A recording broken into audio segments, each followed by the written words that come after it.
매주 수요일 찾아오는 다크한 남자 베프의 쪽 시간이죠. 베프 배성은 프로파일러 오늘도 모셨습니다. 안녕하세요. 안녕하세요, 배성원입니다. 네, 오늘은 사실은 이제 어제 대통령이 그 세모녀의 극단적 선택 사건에 대해서 좀 제대로 들여다봐라, 조치를 잘 취해라라고 말했기 때문에, 그리고 또 이런 류의 사건들은 다 이제 일정한 패턴을 가지고 있기 때문에 사실 우리가 할 수 있는 건 없고 정부가 정말 잘 들여다봐서 이 복지의 사각지대가 없도록 만드는 게 중요하다는 의미에서 많이 다뤘던 주제라 그 주제는 이제 핫하지만 그리고 마음이 너무 아파서 안 다루기로 했고요. 오늘 이제 저희가 다룰 것은 이겁니다.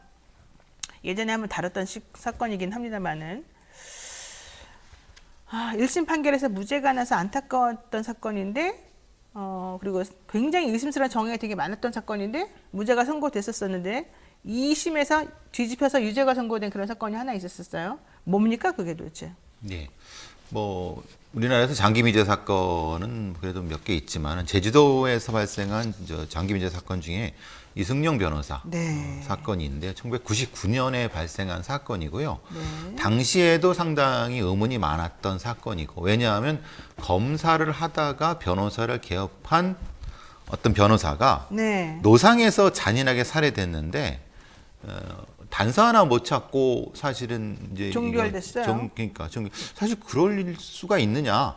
경찰이 살해돼도 경찰이 발칵 뒤집히는데 어쨌든 그 뒤에 사실 뭐 계속 뭐 미제 사태가 됐었는데 상당히 묘한 태안이법과 관련된 공소시효 관련된 이슈가 하나 있고요.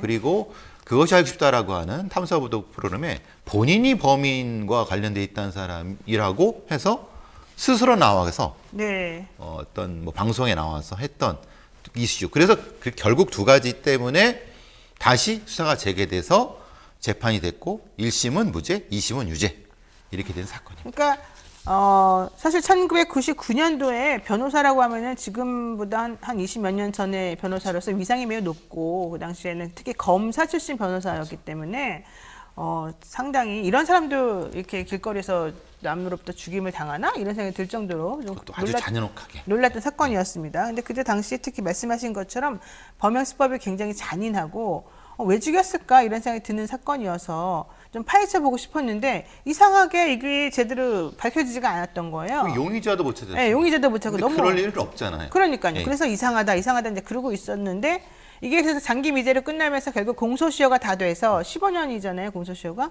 다 돼서 이제 끝나나 보다라고 생각을 했습니다.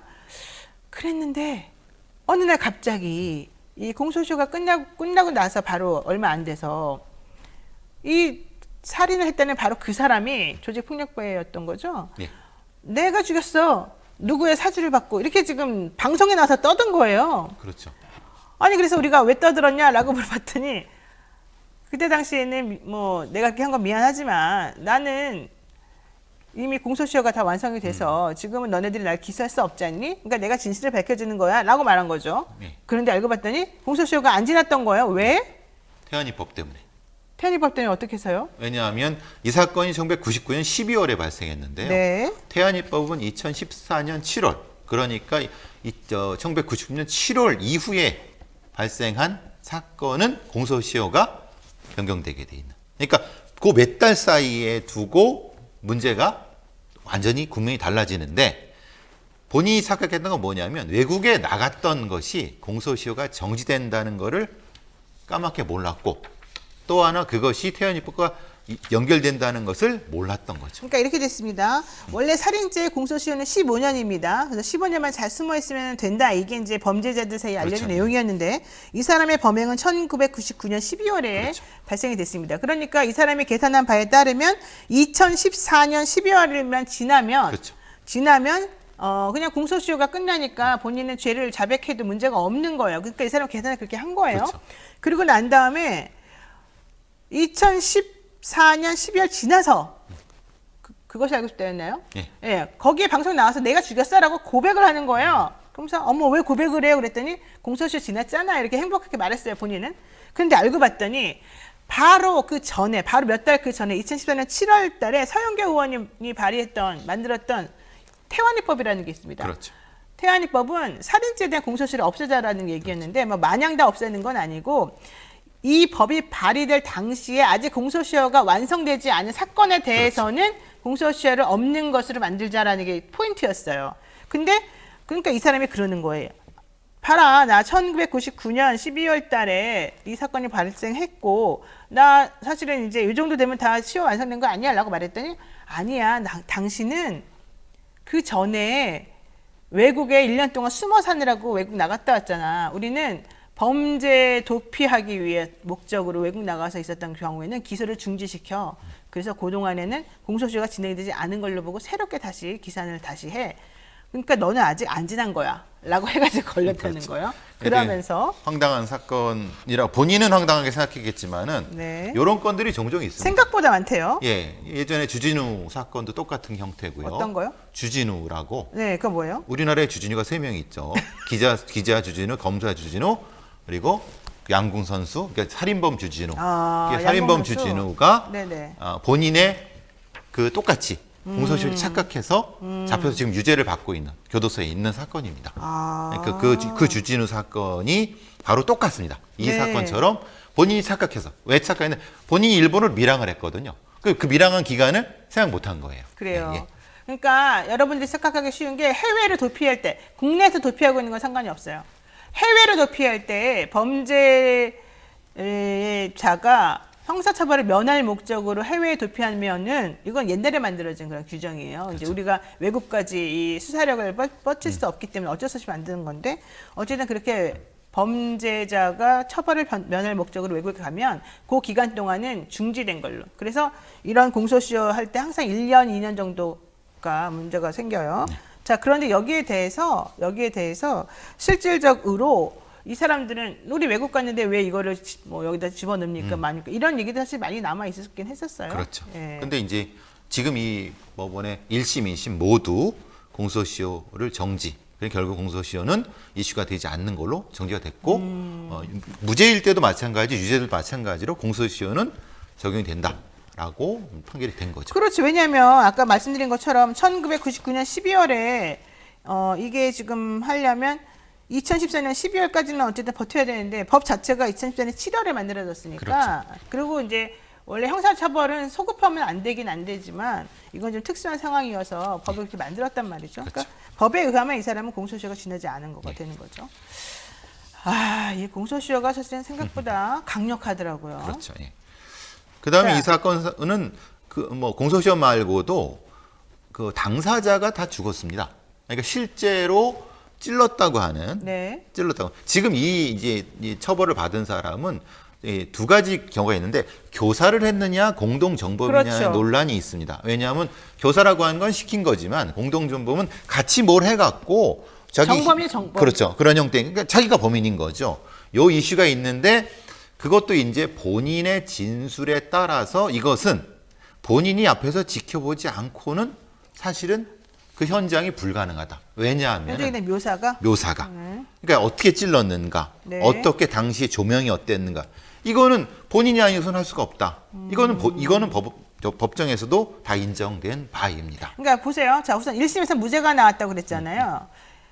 왜 무죄가 나왔었습니까? 근데 사실은 무죄가 나온 것은 지금 말씀 현장의 재구성 자체가 실제로는 이 완벽하게 그 사람이 범인이라고 하는 거 입증에 논란이 있다. 분명히 판사님도 그렇게 생각하신 것 같아요.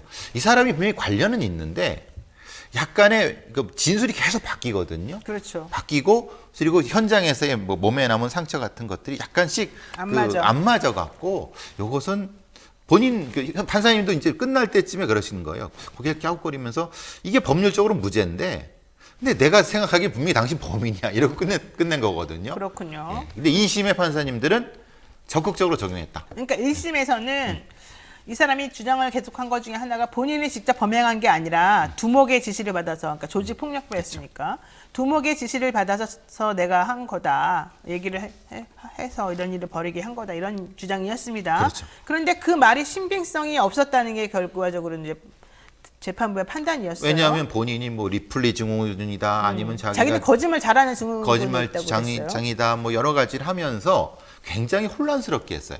그러니까 경찰 조사, 검찰 조사 때도 다 각각의 조서에 다르게 얘기를 할 정도로 어떻게 보면 되게 치밀한 거고 어떻게 보면 되게 뭐라 그래 좀 계속 중구난방으로 막 떠들어대니까 판사님들도 그렇게 생각한 거죠. 이게 잘 모르겠다. 이게 현장과 분명히 맞는 건 맞는 건데 네. 이게 그럴 정도로 확증을 줄 정도는 아닌 것 같다라고 된 거죠.